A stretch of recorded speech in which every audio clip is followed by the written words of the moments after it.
Wonderful. Thank you everyone for joining us this evening at our 6th virtual program this year for our 49th annual Environmental Congress. We hope to see many of you in person tomorrow at Mercer County Community College Conference Center at 9 o'clock tomorrow morning. NJDEP Commissioner Sean LaTourette will be kicking us off with a featured talk about what the DEP is working on these days. I would like to take a moment and thank our sponsors for our 49th Annual Environmental Congress this year. They help us make this programming possible. And we thank many of them for coming forward and speaking at our Congress sessions this year as well. I also want to let you know what ANJAC has been up to. Our first and foremost priority is you as an environmental commissioner and providing you with the resources, technical support, advice, small grants, and publications on issues that you say are important to you. There are more than 350 active environmental commissions throughout New Jersey, and we work very hard to meet you with your needs for your community and your local environment. Being in New Jersey, that we focus on or have the opportunity to work on every environmental issue under the sun, ANJAC has set several priorities. The first of which we look at all of our work is the climate crisis. We are looking at becoming a more resilient state in New Jersey and helping you at the local level enhance your resiliency, both to flooding and drought, which we experienced this summer. We are also looking to support you in reducing greenhouse gas emissions and looking to green our energy grid. ANJAC is also looking at all of the work that we do through the lens of advancing environmental justice. We are working to raise the voices of community members who are speaking out for those who are first and worst hit. We are looking to bring environmental justice voices and advocates to our programs and our publications so that we can create more equitable access to programming and create a more equitable and just New Jersey. We are also looking at the intersectionality of issues such as plastic. We know we've all done a lot of work on reducing plastic pollution, and we will continue to work on reducing plastic pollution because plastic is really at the intersection of climate change, because plastic is fossil fuels, at environmental justice, because when you look at where plastic is manufactured and where unfortunately it is often disposed of and burned, communities of color and low-income communities often experience the worst impacts of that plastic. We also know plastic is a huge contributor to water pollution. So I want to thank you for everything that you do and let you know that ANJAC's board of directors voted last month to reaffirm the work that we have been doing and to reaffirm our commitment to continue to work on the intersectionality of issues and to promote healthy communities along with protection of our natural resources. So ANJAC's mission now reads, the mission of the Association of New Jersey Environmental Commissions is to promote local action to protect and restore New Jersey's natural resources and to ensure healthy communities for today and the future. ANJAC advances its mission by engaging in equitable and inclusive practices through leadership, partnerships, education, advocacy for strong public policy, and in support of environmental commissions, public officials, and communities throughout New Jersey. Without you, our work would not be possible. So we thank you for everything that you do for your communities and for your local environment. We also want to thank you for your financial support of ANJAC. Many of you are donors, and we very much appreciate that. I would ask if you are able to consider making an additional donation this week as we bring you our Environmental Congress programming, and that you please consider ANJAC in your end of year giving as we come upon that season. We also want to remind you that we have less than 1 month until the election. So ANJAC is a 501c3 nonprofit organization. We do not endorse anyone running for election, but we do encourage you to make your voice heard. So voter registration deadline is coming up next week. So if you're not registered or you've recently moved, you have until the 18th to take care of your voter registration. And then we have early voting in New Jersey. So starting October 29th through November 6th, you can go ahead and vote. And then the big day is November 8th. If you have any questions about registration or how to vote, there's a great website that the state hosts, nj.gov/state/elections/vote. And so with that, I would like to turn to our programming this evening and announce our Candace Ashman Mckee Legacy Award. This is a legacy award we created several years ago in honor of ANJAC's first executive director that many of us knew. Candy was a dear friend to many of us and certainly a mentor to me. She served as in ANJAC's leadership role for more than 40 years. She supported ANJAC's goal of achieving responsible and sustainable use of our natural resources. Candy's dedication and expertise empowered ANJAC to provide leadership, education, and support for ECs and other local officials who are advocating for strong state and regional environmental protection and restoration. Candy was certainly a tireless leader for the New Jersey Pinelands and served on the Pinelands Commission for more than 40 years. And it is because of Candy and because of Governor Florio, who we also recently lost and remember with great fondness, and many other Pinelands advocates that we have the Pinelands to remember, enjoy, and provide drinking water for more than 1 million people. So it is our great pleasure to give our highest award with much respect and adoration this year to Judith Enck. Judith is an environmental policy expert who founded Beyond Plastics in 2019 to end plastic pollution through education, advocacy, and institutional change. Passionate about protecting public health and the environment, she teaches classes on plastic pollution as a senior fellow and visiting faculty member at Bennington College, and was recently a visiting scholar at the Elizabeth Haub School of Law at Pace University. Judith has held top influential positions in state and federal government. Appointed by President Obama, she served as the regional administrator of EPA Region 2, overseeing environmental protection in New York, New Jersey, 8 Indian nations, Puerto Rico, and the US Virgin Islands. In addition to managing a staff of 800 and a $7 million budget. 700 million. 700 million. Sorry, it's late in the day. Yeah, there's a lot of zeros in there. Thank you. Nothing like our current budgets. No, very different than the nonprofit world. That's why I had the problems with the math. Previously, Judith served as Deputy Secretary for the Environment in New York Governor's Office and Policy Advisor to the New York State Attorney General. She was Senior Environmental Associate with the New York Public Interest Research Group and served as Executive Director for Environmental Advocates of New York and the Nonprofit Resource Center, and is a past president of the Hudson River Clearwater Sloop. Judith appears on a weekly public affairs radio show on a local NPR affiliate, The Roundtable on WAMC in Albany. Judith lives in upstate New York with her husband, where they built their passive solar home with their own hands and with lots of support from friends and family.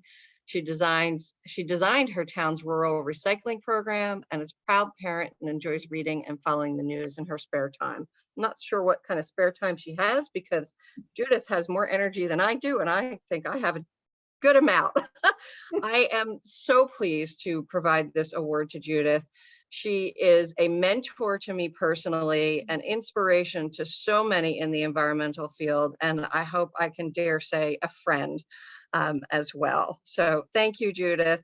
And it will be our pleasure. This will be our little maple leaf in honor of your service in Bennington that we will have engraved with our Candace Ashman Mckee Award, or Candace Mckee Ashman Award, and our logo to send to you. We like to do something sustainable and eco to recognize this. So I'd like to turn it over to you if you have a few words of wisdom and inspiration you'd like to share with us. Oh, Jen, thank you so much. It is real. I'm so touched and so grateful. And I never had the privilege of meeting Candy, but her legacy lives on through the work of ANJAC. It's, of course, we are friends, and it's an honor to work side by side with Jen and Liz and Deanie. And what I love about ANJAC is really two things. One is you're fact-based, you do the research, and second, you get in the arena. And a lot of groups just do one or the other, but you've got to do both, and you do it well. And I'm also really pleased to be with Meishka tonight. I'm so impressed with the environmental sustainability work that was unfolding in Camden. I have to say, one of my favorite things about serving as EPA Region 2 Regional Administrator, I was the longest serving Region 2 Regional Administrator, not that I'm bragging or counting, but I am. And one of my favorite things was working in New Jersey, because I grew up and worked in New York and really needed to learn about New Jersey. So I wisely hired Lisa Plevin, formerly with Senator Lautenberg's office, to be my chief of staff. And we would zip all over New Jersey. And I also really liked the work in New York, and I liked the work with the 8 Indian nations and Puerto Rico and the West Virgin Islands, where I dragged Jen once or twice to present on important issues. But it was a real honor working for President Obama. And now I really like returning to advocacy world, where my career started. So I organized Beyond Plastics. We are a nonprofit project based at Bennington College in Vermont. I strongly urge you to go to our website, beyondplastics.org, follow us on social media. And we've just launched an interesting initiative earlier this year. We're organizing local Beyond Plastic groups and affiliates, a very decentralized network of, if you're an existing organization like ANJAC, just saying, you can be an affiliate of Beyond Plastics. And if you live in a community where you want to work to drive down plastic pollution, but there's no existing group, you can start a local Beyond Plastics group, like Beyond Plastics Camden or Beyond Plastics Newark. It's not really tightly organized. Like, you're never going to hear, oh, I have to check with National on something, because, you know, sadly, National is me. But we're going to share information. You have to do a training before you're welcomed as an affiliate or a local group, regular webinars. And we just launched this in February, and we already have 53 local groups and affiliates across the country. And we're doing this to build the grassroots movement against plastic pollution. We have lots of policy expertise. We talk to lawmakers, we talk to regulators, but without that grassroots oomph, without local people showing up, getting in the arena, we don't make progress. And certainly look at the climate change issue. We have all the science we need to drive down greenhouse gas emissions, and yet our planet is teetering on really serious long-term damage, whether it's flooding or heat deaths or stronger hurricanes or species displacement, people displacement. And all of this needs to be viewed through the prism of environmental justice. Our health should not be determined by our zip code. And we know that the people around the world who are most impacted by climate change are people who don't have economic resources to, for instance, just get up and move. All of these issues are so vitally important. And it reminds me, and ANJAC reminds me of one of my favorite quotes from Alice Walker. Alice Walker said, "Activism is the rent you pay for living on this planet." I'm proud of the word activist. I've been an environmental activist my whole life, both inside government and outside government. And it's really all of us working together makes this huge difference. So my final point is, it can get a little discouraging when you work on issues for years and years and years and you don't see the progress you want. But we've got to stay at it. And we've got to follow the old adage of do what you can with what you have where you are. That's really speaking to your unique skills. ANJAC is doing a lot in New Jersey. I work with local environmental commissions all over the country. No one is as well organized as the ANJAC network in New Jersey. It's the best I've seen, and that's why you get things done. So thank you for this really meaningful and significant award. I'm very, very grateful and very touched. Thank you, Judith. We really appreciate you and just adore you, and thank you for being with us, and look forward to continuing to work with you for as long as it takes to fix this plastic problem, and then we'll find something else to work on. Absolutely. Thank you. Thank you. Now, I would just want to give a few housekeeping notes before I introduce our keynote speaker for the evening. If you have questions for our keynote speaker, please type them in the Q&A at the bottom of your screen. We'll monitor those questions and answer them in real time when we can, but we will leave those directed for our speaker till the end. If you're having technical difficulty, you can go ahead and call our Deputy Director, Elizabeth Ritter, and she can help you out. I know we've all done a million Zooms by now, so I'm sure you're all good on that. And yes, this is being recorded, and we will send the link out to everyone at a later date who is registered for this conference, and it will also be posted on ANJAC's YouTube channel at ANJAC Views. So without further ado, it is my extreme pleasure, and I'm a little bit giddy that you're here, Meishka. I'm fangirling a little bit that you're with us. Meishka, in full disclosure, is a board member of ANJAC, and I'm thrilled that she is that, and that she agreed to be with us here this evening. She is the president and CEO of Emerald Cities Collaborative, a national nonprofit network of organizations working together to advance a sustainable environment while creating sustainable, just, inclusive economies with opportunities for all. Meishka has over 18 years of visionary leadership experience in climate justice and equitable and inclusive neighborhood development. Before joining Emerald Cities Collaborative, Meishka served as Vice President of Camden Community Partnership, a nonprofit community and economic development organization in her hometown of Camden, New Jersey. At Camden Community Partnership, Meishka cultivated a resident-driven approach to neighborhood planning and development of parks and open spaces, historic preservation, and placemaking. An accidental environmentalist, I love that phrase and can't wait to hear more about it. Meishka has spent her career tackling environmental injustice in frontline communities. She has led efforts to address water equality, illegal dumping, air quality, brownfields redevelopment, and green energy with a focus on community education and engagement. She's committed to the expansion of the term environment to be inclusive of urban environments and BIPOC communities. Meishka has established several national award-winning sustainability collaborations that have become replicable models for collective impact in underserved communities. She's also known as an advocate and sought-out speaker for climate justice.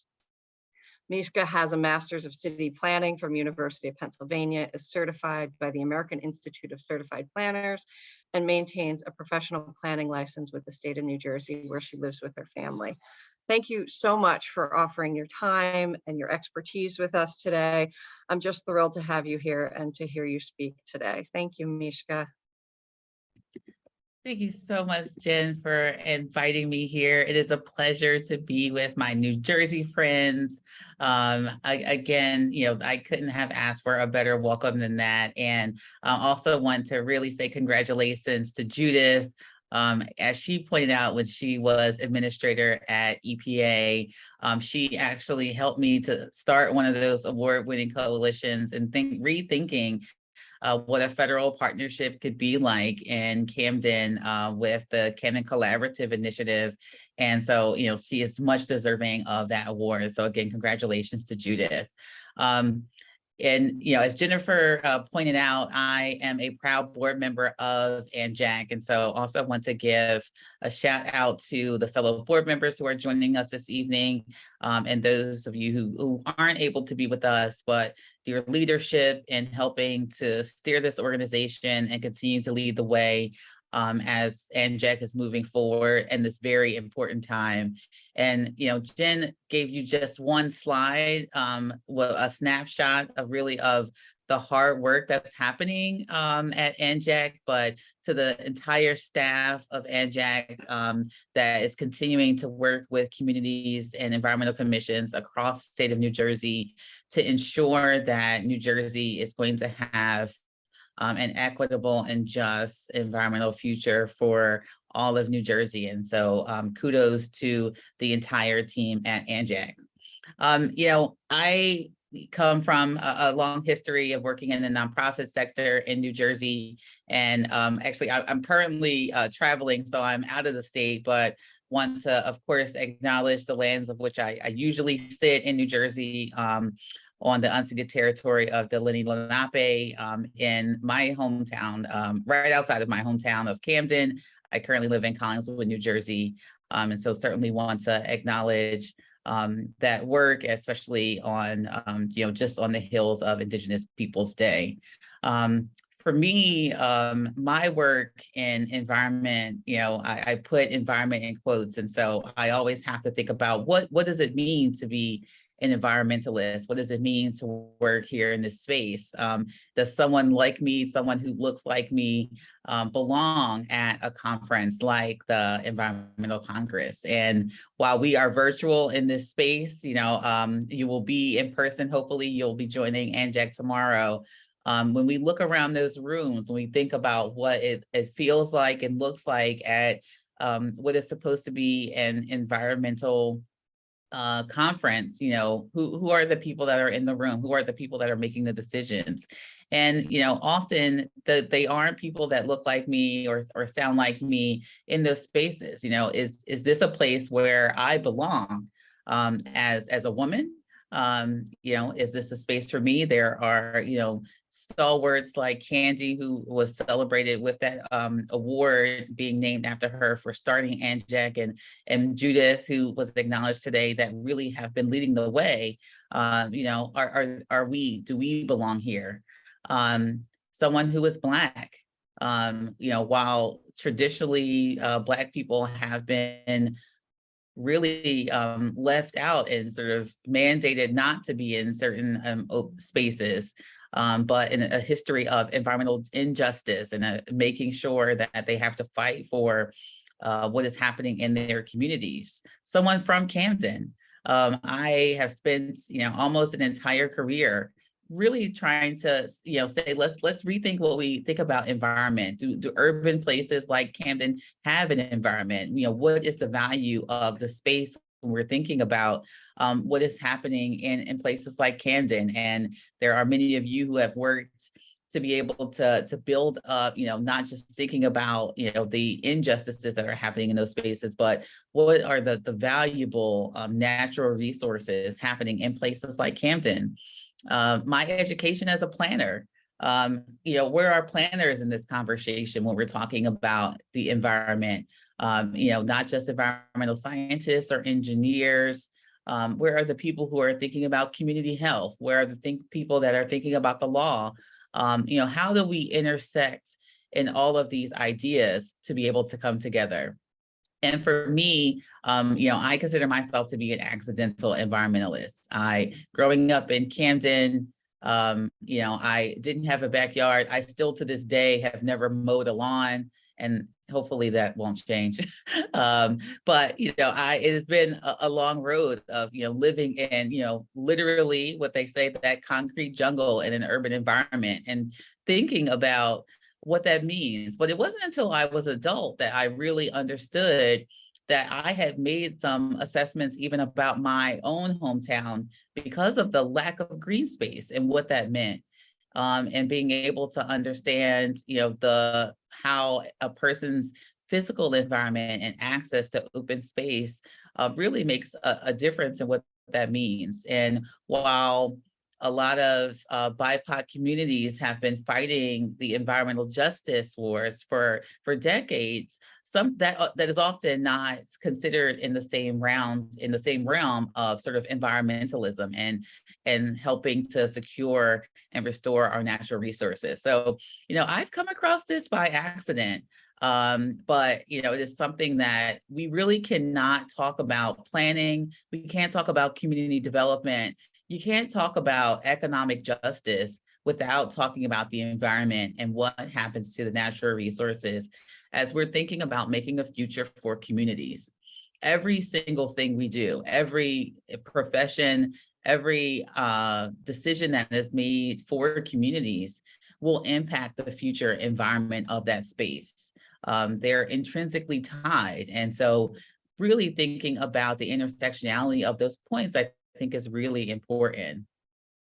For ANJAC, it's been a road. I've been very happy to be a part of the board of ANJAC and thinking about New Jersey in particular. And Jen talked about the new mission statement, and we've worked really hard to think what equity and inclusivity means for New Jersey and working with communities. ANJAC's mission statement puts it front and center, right? It's about that local leadership, your environmental commissions. It's about the communities, the residents, and being able to give voice to people in New Jersey to advance these equitable and inclusive communities through partnerships, through education, through advocacy, to make sure that the natural resources in New Jersey are going to be here for today and in the future. But New Jersey has a tremendous problem. And now you'll hear more about my work at Emerald Cities as I go across the country and have the opportunity to just even look back at the work in New Jersey. New Jersey really has a problem. And so it's really time to be able to think about how we put equity at the forefront of this work. New Jersey is one of the most inequitable states in the nation. And while I love New Jersey to death, right, we have to acknowledge that point. According to a report by the New Jersey Institute for Social Justice, and this picture is from the cover of that report called Making the Two New Jerseys One. When we're talking about inequity in New Jersey, we're talking about in health statistics, we're talking about wealth, we're talking about criminal justice, housing, education, access to political power. And all of these things, when we're talking about the inequities in our state, are impacting the future health of the communities that all of these people live in.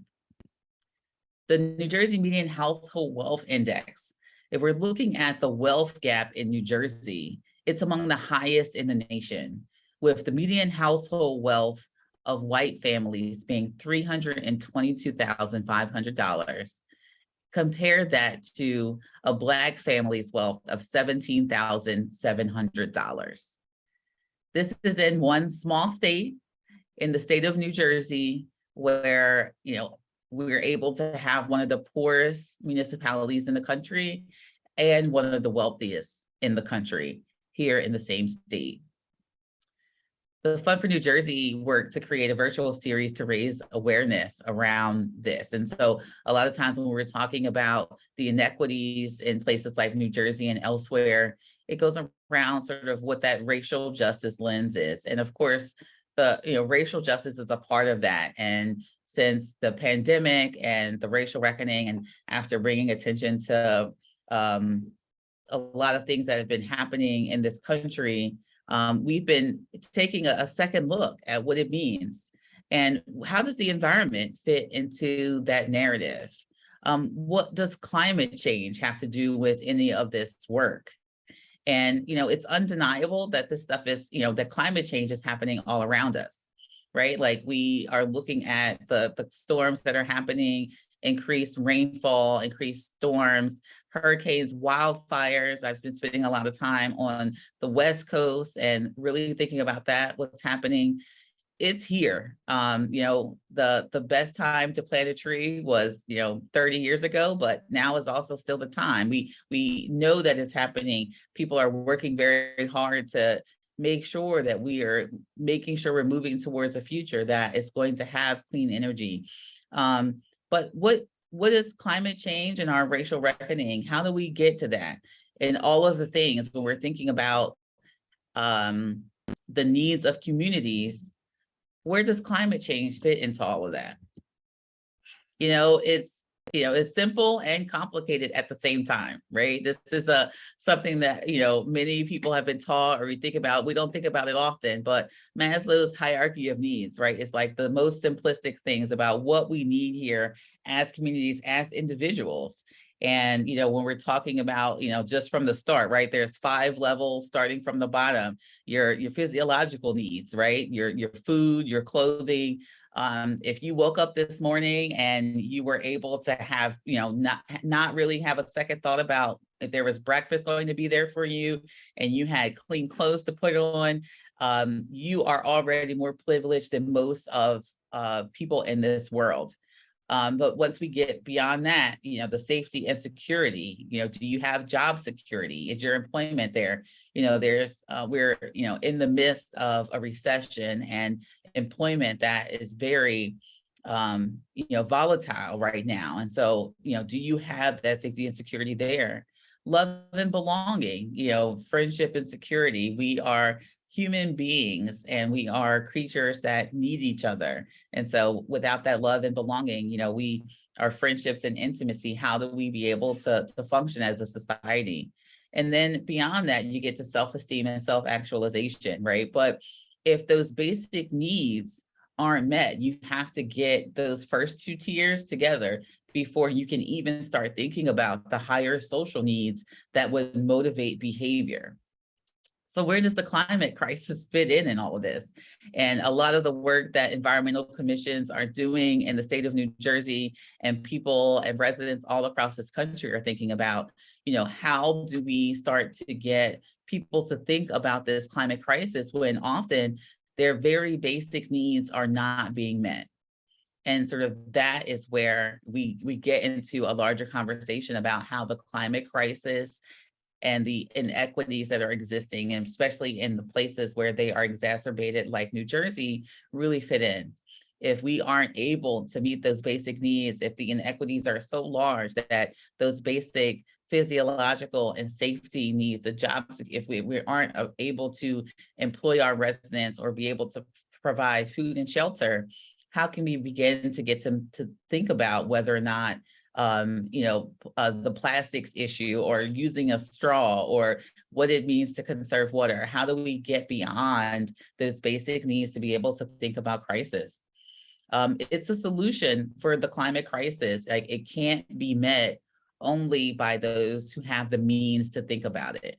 In order to get to the clean energy and future that we want to see, it's going to take the entire society to be able to make these changes. And so it's going to be more than just those who are wealthy enough to have the luxury to think about that in order to make those changes. When we're talking about building performance standards and making sure we're getting rid of fossil fuel use, right? We need those changes to be made on a true society level. And so it's going to take us being able to meet those needs in order to be able to do that. And that's where all of you come in. That's where I come in. That's where we all have to work together. And the work that you guys are already doing, the environmental commissions across the state, climate justice begins with us. It is the climate part and that justice part together that need to be at the forefront, and those words becoming inextricably tied. Climate justice has to be top of mind, especially when those most vulnerable communities that have already been dealing with the histories of environmental injustice, the places that have brownfield sites, the places that have lead pipes, the places are dealing with combined sewer flooding, the places in the rural communities where there's lack of access to water. How do, we begin to think about those vulnerable communities where the climate crisis is going to exacerbate the existing inequities that are already in place. I spent lots of time working in the city of Camden with wonderful organizations there, and have most recently moved to be CEO at Emerald Cities Collaborative. It's a national nonprofit founded in 2009 to create high road, sustainable, equitable, and democratic regional and local economies throughout the US. We work at the intersection of climate justice and economic justice, making sure that we're aligning clean energy with diversity and inclusion. At the center of climate justice isn't just improvements to the environment, but true economic inclusion, meaning that the transition to a green economy cannot be done utilizing the same systems that have created the divisions and inequality that exist today.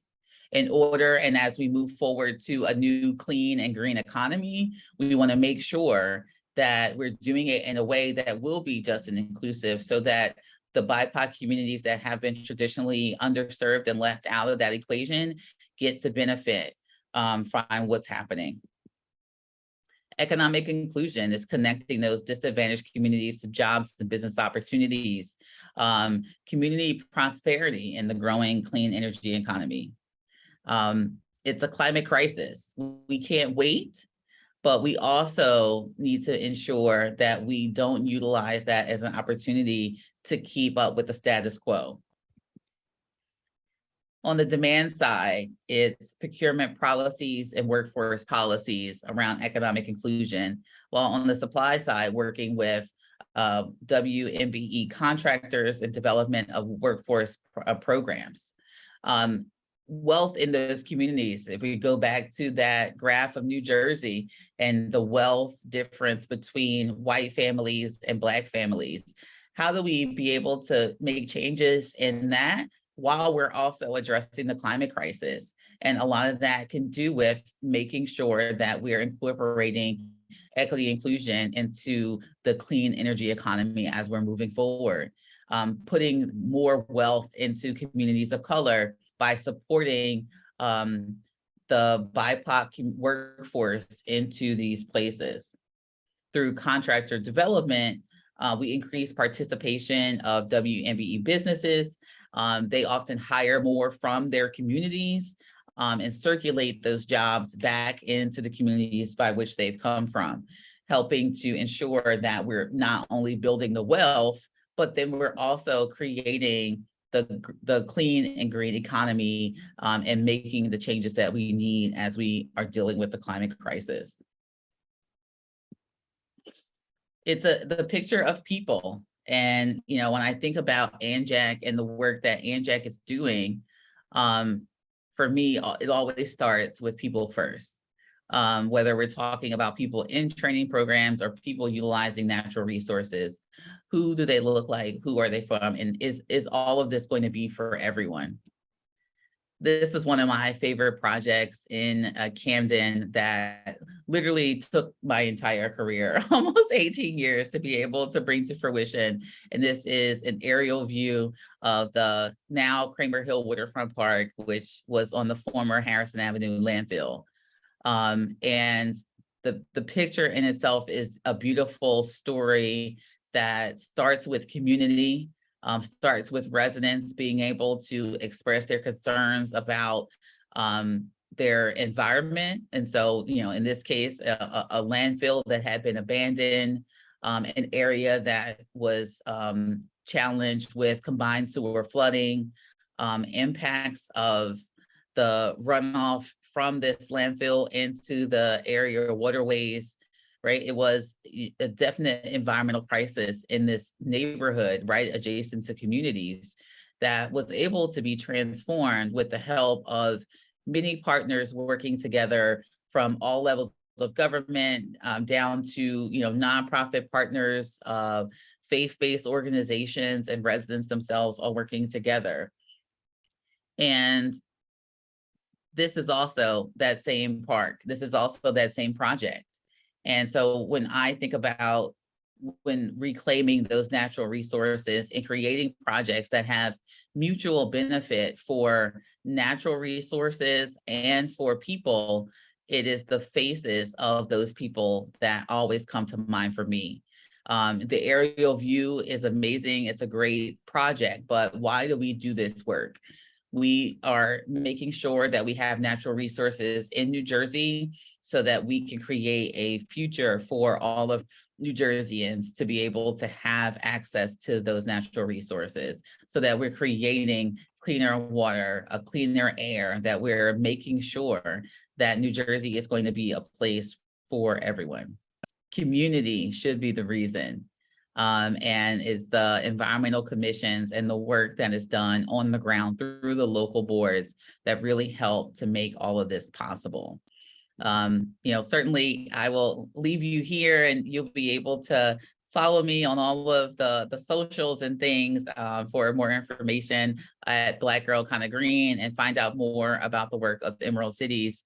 But I actually wrote down the quote that Judith said, do what you can with what you have where you are. And thank you, Judith, that I think that really does sum it up beautifully. All of us are doing what we can wherever we are with what we have in order to make a difference to ensure that we have a future for all. And thank you all for the opportunity to speak to you this evening. Thank you. Thank you, Meishka. Really appreciate that. We do have some questions if you've got a few minutes. Absolutely. Excellent. So one question is, what does medium household wealth mean? Is it different from median, sorry, I can't talk. Let me try again. What does median household wealth mean? Is this different from median household income?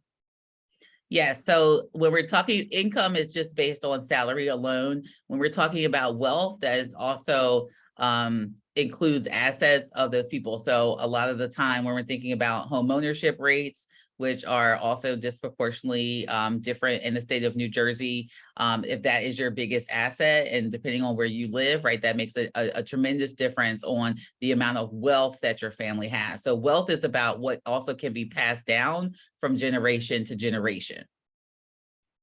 Great, thank you. As we're looking for additional questions. I have a question there's from some here. Barbara. Yeah, go ahead. Okay. Yeah, I can see them now, but Okay, go ahead. You can do it. so it's we've got a question from Barbara on our board who says, excellent presentation, thank you. Wants to know if you have any thoughts on urban trees and how to maintain them. Yes. So urban trees, and I spent a lot of time working in Camden, and shout out, of course, to New Jersey Tree Foundation, who was a tremendous partner for us there. And I think especially in other urban areas. The urban heat island effect, especially for urban places like Camden, is a tremendous issue and will continue to be exacerbated as we're thinking about the impacts from the climate crisis. So figuring out ways to be able to help to alleviate that are going to be continuously tremendously important. And trees have been researched and studied to be able to really have a tremendous impact on that. Not just on the urban heat island effect, but in Camden, we've also used it for making sure we're getting rid of impervious surface. But the challenge with urban places, and I think in other places too, is that the maintenance of trees becomes a tremendous issue when you have municipalities that really just are understaffed and don't have capacity to be able to include that in their budgets. One thing that I have seen about urban trees in particular is ensuring that you're using the right tree in the right place, and making sure you're utilizing experts to be able to help you with those decisions. I think a lot of the time the extra maintenance and things that go along with trees that become a nuisance are because it's the wrong tree in the wrong spot. So making sure that you're using the right thing. But I think, figuring out ways to have additional funding for both the maintenance of tree canopies in urban areas, but also succession planning for urban trees, which I think, will be, maybe not now, but in the future, an issue as, there's been a lot of planting, in the last decade for urban street trees, and sort of what'll happen once those trees start to die out. So I think that is a solution that needs, I think, broader discussion really on the maintenance side, but they definitely serve a great role for urban areas.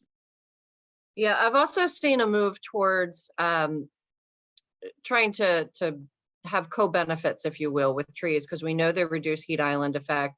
We know they add beauty to a tree, to a street. You know, I had one tree, it was at the end of the block when I grew up in Philly looking at Camden. I was on the other side of the river, so I was I spying you from over there.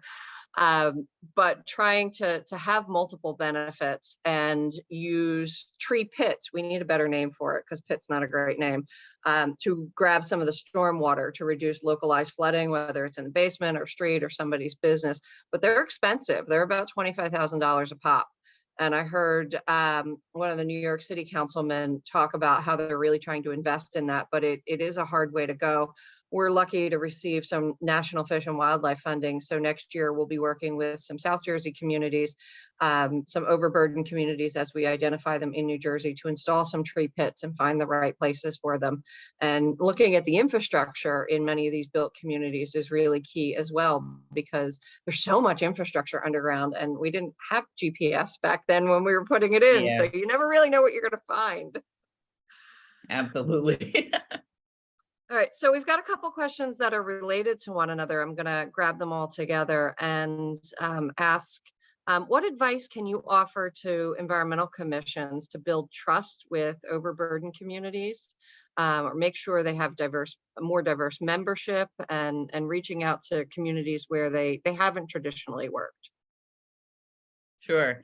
I think that's a great question. And for whoever asked that, I think that is the question that we all should be asking. Because, you know, I think a lot of the times, you know, we're, and I'll speak for myself too, right? We're talking to ourselves in these groups and it becomes sort of an echo chamber, but, you know, the more diversity of voices that we have at the table, the better it is. And but yeah, it is difficult work sometimes to be able to build trust in places where you haven't worked traditionally. So my advice would be find a trusted advocate. You know, sometimes it could be, you know, a member of the governing body or a trusted neighborhood stakeholder that, you know, maybe has been in the neighborhood for many a years, that is a trusted source, and be able to include them, but make sure you're not tokenizing them, right? When we want to include a diversity of voices, we want to make sure that we're really going to be able to listen to them, that their voices will be valued and heard and included in the work that we're doing, and that we're not just having them to be able to check a box or utilize them for a number. It is finding out who those people are might take time and being able to be there. So I suggest going to existing things that are happening in those communities and really just be a fly on their wall often, right? You want to go to them where they are, go to their meetings, see who's speaking up. That's the way you can be able to try to find who those trusted voices are before you are able to reach out to them to start those conversations about what's happening. The other is be a great listener. A lot of the times communities are telling us about their environmental problems, but using different language. So they might be talking about the flooding in their streets, or they might be talking about, needing to go to the community center when it's hot outside, or getting fans from, that are giveaway. Like, they're talking about urban heat island effect. They're talking about combined sewer flooding, but they might not be using the same language that we're the people who are sort of in this environmental field are using. And so sometimes it takes some translation and being able to listen really carefully to hear the concerns that they're raising. They could be talking about lack of, that their kids don't have anything to do after school, or something about a park space, right? And we're still talking about natural open spaces. So being able to listen very carefully to understand what their issues are, translate them into the world that we're talking about, and make those connections. Great, thank you. That's wonderful advice. And I think our last question for the evening is, what have you found to be your biggest challenge in this work? And what do you think are some of the keys to your success? Oh, wow. Challenges. There are many, unfortunately. I would say, I don't know that I would say a biggest challenge, right? I would say this one of the big challenges right now in particular, just because it's top of mind for me, is trying to figure out ways to be able to connect with the younger generation, specifically around thinking about future environmental careers. And, definitely we're thinking about incumbent workers and people who are already in the environmental field, but there's a very real reality that we need to be training the next cohort of people to take over and lead the charge. And I will say, if my children are any indication, they are much smarter and much more creative than me. So I'm confident that they will come up with the solutions if they only have the exposure to be able to understand that this opportunity is here. So being able to think of the pathways in order to connect with the high schoolers, the middle schoolers, to let them know about the, just the breadth of environmental careers that are out there. And so, we're not just talking about, environmental science majors. We're talking about, plumbers and electricians and architects and, from professional services to contractors. There really is going to be a need for all of those, including tech people in the tech field, people who like computer science and technology.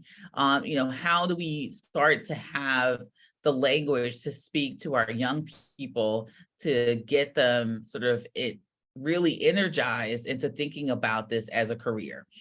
So I think that is one of the biggest challenges right now. And I would say, I am not one necessarily to toot my own horn, but I would say one of the things that I really care about and think that, has helped me to move a lot of my work forward is the fact that, I spend a lot of time building relationships and working on partnerships. There is not one project that I have ever done that I have solely done alone. And bringing different types of partners together to leverage different types of funding sources, to leverage relationships and just access to people and power, I think really has been able to help me. And so, I would say, let's get out of our silos. Let's be open to working with other organizations and people. Let's get rid of the competition mindsets. We're all working towards a future that is going to be here for us all. And so how can we work better together? That's excellent advice. You reminded me of a conversation I was in with a corporate type at one point, and he was asking me about what I did and what we've accomplished. And I kept saying we, and he said, no, you have to say I did this. And I said, no, it's not an I said, this is a we. We're working on saving the world here. You want to transform infrastructure that's in some cases 200 years old. We're dealing with global systems change. We're dealing with inequities that started 400 years ago. There's no I here. This is a we system. So thank you for sharing that. I'm excited about the work we do at ANJAC. I'm excited about the work we do together and to continue to learn and to build those bridges and those relationships.